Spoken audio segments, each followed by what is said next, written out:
reaching the lost. I'm just here to tell you that God's in the process right now of establishing some bridges.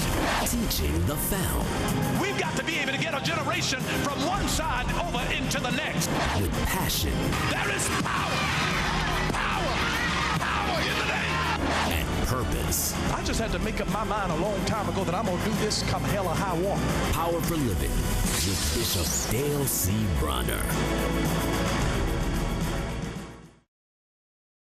As trouble and trials increase in my life, so increases God's consolation in my life. Consolation, say consolation. Consolation is the ministry of bringing comfort, cheer, and encouragement to others. It is the ministry of bringing comfort, cheer, and encouragement to others. And so as we go through trouble, the same God who has to comfort us also enables us to be able to comfort other people who are in any trouble. That tells us, in essence, that the stuff that you're going through is not about you. It's only that something is happening to you so that something can happen in you, so that something ultimately can happen through you. So that the same God who comforts you when you were in trouble now uses you to bring consolation, comfort, encouragement, and cheer to other folks who are in trouble. So when you've gone through difficulty, if you face health challenges, if you face relationship challenges, if you faced financial challenges, and you needed God to comfort you when you were about to lose your mind, when you couldn't sleep well at night, and the God of all comfort who comforts you now qualifies you to be able to speak comfort to others. I don't want to be comforted by somebody who's never been through anything. Don't tell me you know what it's like when your daddy dies and then somebody said, you know, I know how you feel. No, you don't. Yours is still living. I want somebody who's lost somebody close to them and whom God had to comfort. I want them to be able to speak comfort to me. I want somebody, a mother that has gone through having a baby out of wedlock and fearing what people would think about her and the struggle that she would endure in trying to raise a child all by herself, and then see somebody else who gets pregnant out of wedlock. Now she's qualified to speak consolation into the life of another person. I'm telling you, it's not all about you. It's about what God is qualifying ministry through you to be able to bring consolation into the lives of others. I want to be counseled by somebody who knows what it's like to invest money in something that goes belly up. And then when you lose money, that they can tell you it's not the end of the world. I know it may feel like the end of the world. I know you're mad. I know you thoughts not of suicide, but thoughts of murder. And I know that you really want to end somebody else's life, but now you begin to speak comfort into the life of another individual. See, it's not about you. It's not all about you. When Paul was beaten and he was in prison for the sake of the gospel, this is why Paul could say, I glory in my tribulations. You know why? Because Paul knew that thing was not about him. He knew that it was about God doing something in him. And so he said in Philippians chapter 1 and verse 12, he said, the things that have happened to me have fallen out for the furtherance of the gospel. That word furtherance means to make the road longer. That the thing that I've been through, that God will use it to make the road longer. And that's what our grandparents went through, where they worked hard. They didn't even have money to go to college themselves, but they worked to send their children to college. And so that they could make the road further for another generation. So because they loved us and they wanted us to go farther than they had gone themselves. That's what true love does. They realize this is not about me. This is about my legacy. This is about my heritage. This is about seeing them go further than I was able to go myself. It is saying that the things that have happened to me, what I've gone through, what I have gathered, the experience that I have gathered, the wisdom that I have gathered, it is so that my grandchildren can go further than what I was able to go. That's what true love really does. It realizes that this thing is really not about me. And so I am convinced, I'm really convinced that when God does something in our life, that He is trying to teach us valuable lessons of humility. There's something that we learn over in Luke chapter 10. In Luke chapter 10, I want you to listen to this in verse 19 and verse 20. Now we've quoted Luke 19 a lot, where Jesus is speaking and said, "Behold, I give you authority to be able to trample on serpents and scorpions and over all the power of the enemy, and nothing shall by any means hurt you." But then listen what he says in verse 20. He says, "Nevertheless, do not rejoice in this." Don't rejoice in your authority, in what you can do in my name.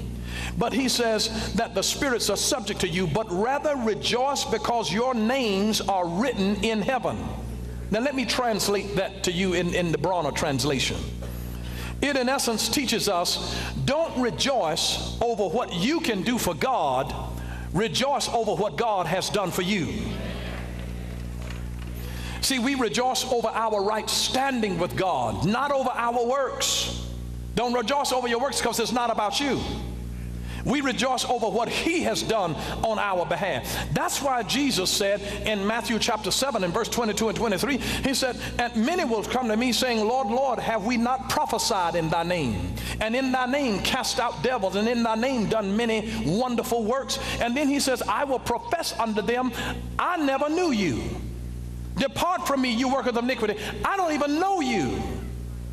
It's not about what you can do, because it's not about you. It's about what he has done for you. So he says, don't rejoice that the demons are subject to you in my name. Rejoice because your names have been written in heaven, because of what I have done for you. If you're going to rejoice, rejoice over what I have done. Listen, this thing is about Jesus. Tell your neighbor, it's not all about you. It is not accidental that when God chose Moses to deliver the children of Israel out of Egypt, that Moses understood very, very clearly that it was not all about him. In fact, the Bible says in Numbers chapter 12 and verse 3, it says, "Now the man Moses was very humble, meek, more than all the men who were on the face of the earth." Now, that word meek or humble, it really simply means teachable. Moses was teachable. You don't want to deal with people in your lives that you cannot teach anything to. You know, that's what arrogance and pride and pompousness is all about. It's about a person being unteachable because they know everything. Touch your neighbor, say, "I know that guy." Now, if you live with that guy, just look straight ahead, keep smiling. An unteachable man is an unreachable man. You cannot teach a man a lesson that he thinks he already knows. Meekness, though, is not weakness. Meekness is strength under control. God is really concerned with your being able to live your life under control. If a person is not meek or teachable because they think they know it all, then they're not going to be very teachable. So meekness is not weakness, it is strength under control. We ought to be strong individuals, but under control. Let me tell you this, it takes more strength to hold your tongue than to speak your mind. Just let me let you know that one. It takes greater strength to hold your tongue than it is to speak your mind. Anybody, and you can just get mad and just let it rip. Y'all know how to do it with compound curse words. What takes greater strength is to be able to hold your tongue. It's to watch somebody else accuse you of something and to be like Jesus and not say a mumbling word in your defense. You know why Jesus was able to do that? Because God becomes the defender of those who refuse to defend themselves. And so he is our defender. But meekness is not weakness. It is strength that it comes under control. It is strength under control. But here's what real humility is about.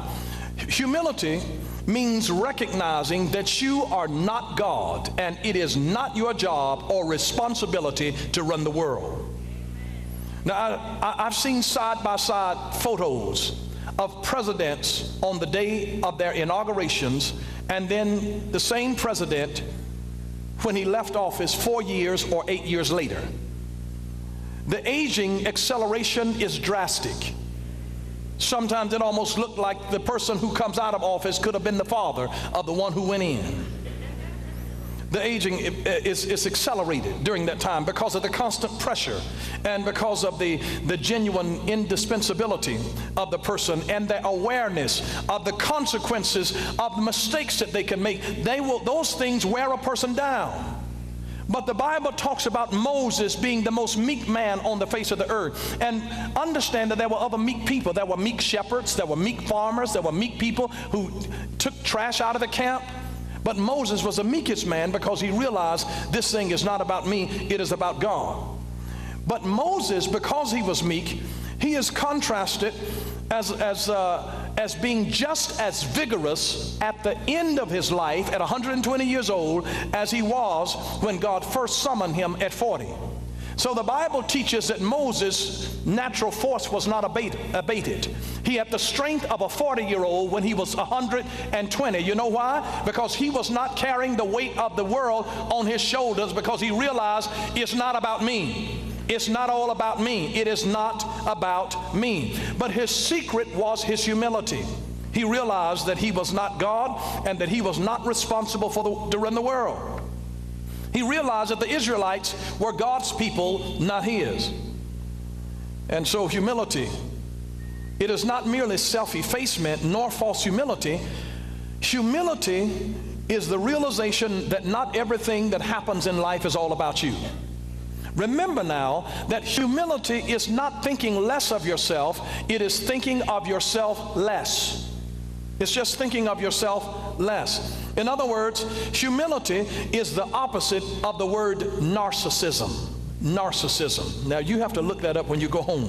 N-A-R-C-I-S-S-I-S-M. Narcissism. It is, in its simplest understanding, it is egoism or egocentrism, where you act as though the whole universe revolves around you.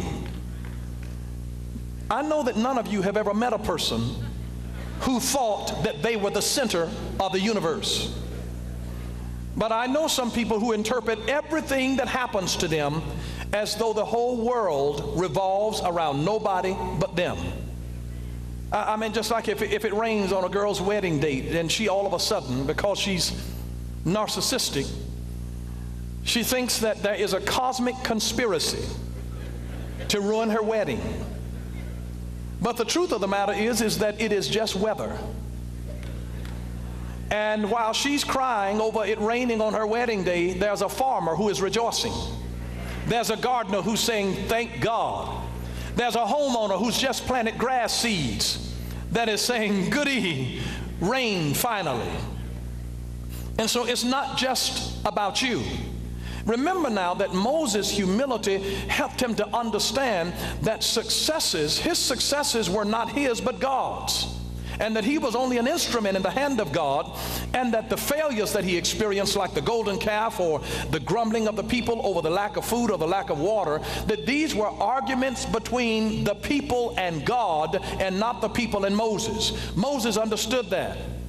One man who spent most of his adult life in prison, almost knowing that he would be caught and bring shame to his family, he was asked, why did he do it? And here was his response. I mean, why would you do this criminal behavior, knowing that you're eventually going to be caught, knowing that it would bring shame on your family? And this is what he said, is that when something is missing inside you, there is something exhilarating about deciding that you are above the law, that the rules don't apply to you. Now that would explain why a teenager would shoplift even though they can easily afford the item that they just shoplift. It's not about trying to get something that they desperately needed and they didn't have the money. There are people that are going in and shoplift and they got money in their pocket to buy that item 10 times over. It's not even about that. You see, grandiosity tells us that we are special, and that the rules and that the prohibitions don't apply to us. They apply to other people, but they don't apply to us. But humility is the cure for those faults. The way to rise above them is by lowering yourself. You see, expecting the world to treat you fairly, hear me carefully, Because some people are so narcissistic that they think that everything ought to be about me. And when something happens and they interpret it, well, you know what? I wouldn't have hit you had you not been the one. It's always everybody else's fault but theirs. And somehow they have a way to explain everything that happens because they put a spin on it because they are the center of the universe. I know you all don't know anybody like this, where it's always everybody else's fault. And they're always blaming other people about what's wrong with them and what's wrong with the world. They are not the problem. They're always a victim, and somebody else is always doing something to them. It's always working against them. This is always happening. That's always happening. I know you don't know anybody like that. But expecting the world to treat you fairly just because you are an honest person, hear me carefully, is just like expecting a bull not to charge you just because you're a vegetarian.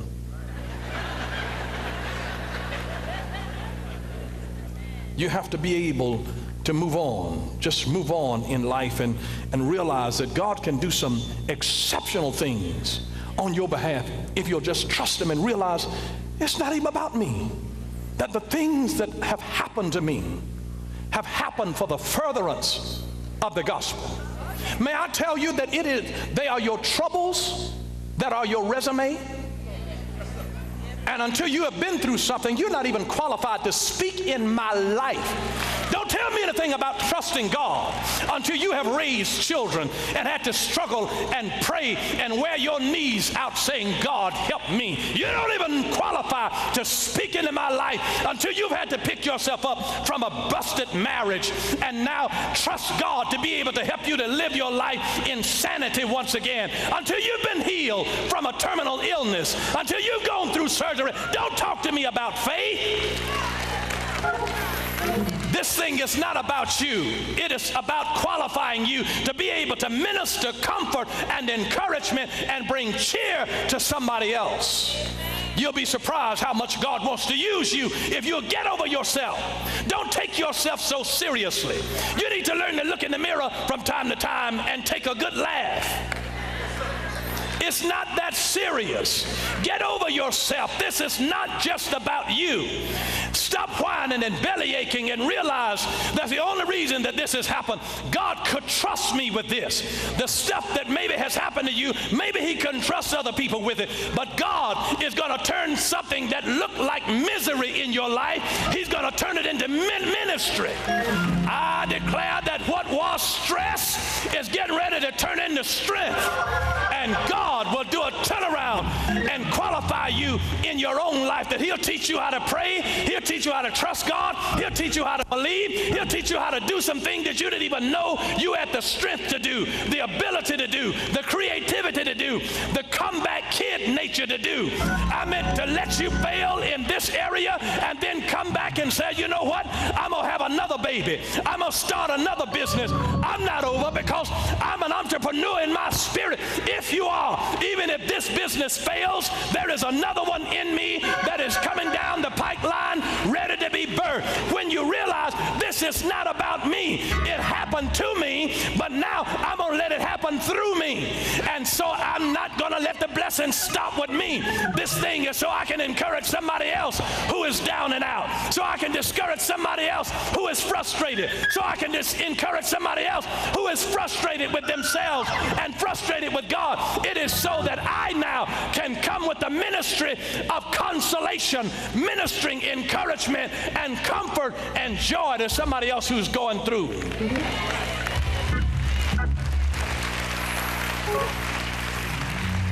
Touch your neighbor, say it's not all about you. My God, I cannot tell you what great things that God will do on your behalf when you have the right attitude, when you'll get off of your high horse and realize that I didn't come here to be served, I came here to serve. I'm just telling you, if you really want to be exalted, the way to be exalted is to humble yourself. If you really want to abound, the way to abound is to be abased. And when you learn to be able to take those steps and say, I'm coming down, and that's the way I actually go up. If I really want to gain, I do it by losing. You lose before you gain in the economy of God. In the economy of God, you have to abase yourself if you want to abound. You have to humble yourself if you want to be exalted. And you'll be surprised what God can and will do for you if you'll just humble yourself. Just on Friday night, I was invited to a private meeting with a real rich man. is a billionaire with a B. And I had a private invitation to go there and be one of the number in the meeting. And so when I walked in the room, they invited me to sit at the table with the billionaire with the B. And I had eaten before I got there, but so when he's finishing up his little meal, I saw them bring him a cup of coffee, and it was in a paper cup, and the coffee was scalding hot, and so hot that he couldn't really hold it too long because it was burning his fingers. And if you're really going to have a servant's heart, you're going to have to be looking for needs. I realize that even when folks have money, that they still have needs. And so me being the thinker that I am and the leader that I am, I said to me, this man needs a cup. Now he's 83 years old. He needs a cup, but he's a billionaire with a B. So I get up to go and get him a cup. And I bring the ceramic cup back, and I reach over and get his paper cup, and I pour his coffee into the ceramic cup. And he looks up at me and says to me, thank you. Now he said, sit down here right beside me.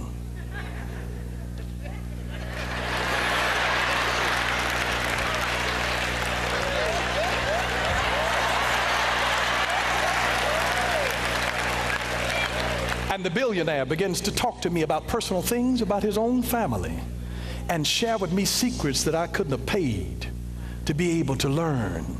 And the only reason that I got it is because I humbled myself. I could have said, you know what, I have a custom-made suit, and I don't work here, because I didn't. But you know what I realized? It's not about me. And when I sat down, he said, do I call you bishop or do I call you pastor? I said, just as long as you call me.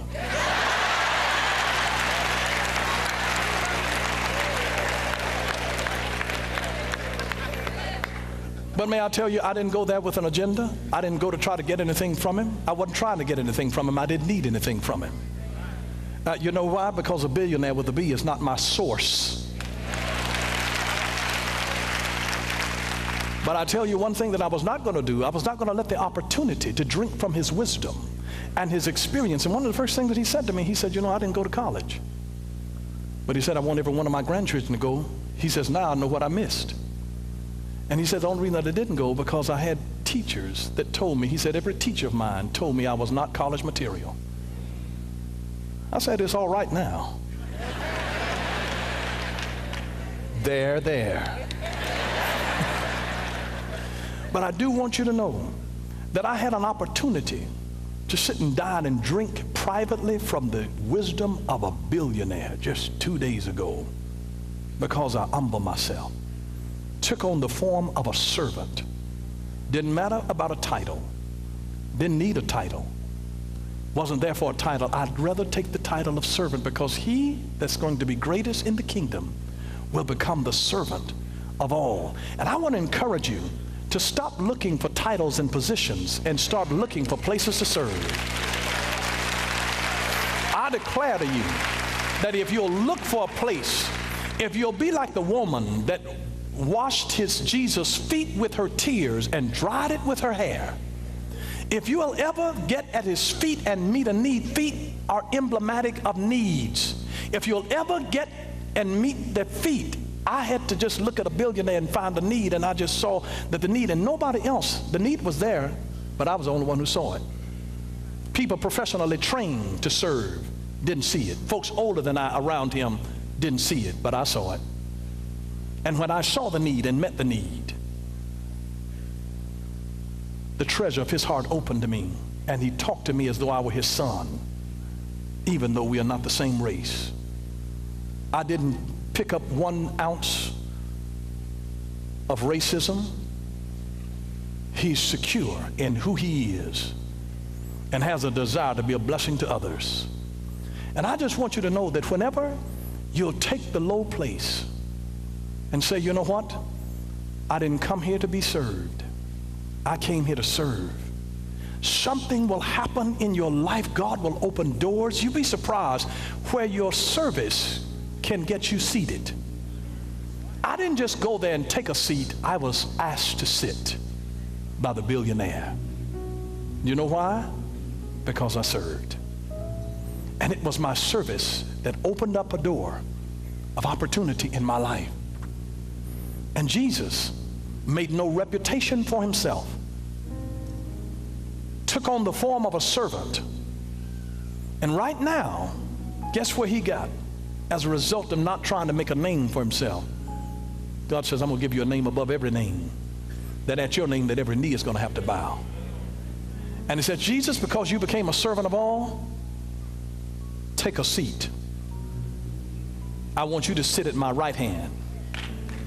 And he was invited to sit at the right hand because he was a servant. May I tell you this? It's not about you. It's about God ministering through you to meet needs that are all around you. And you don't ever know who is watching and looking to see needs that can be met.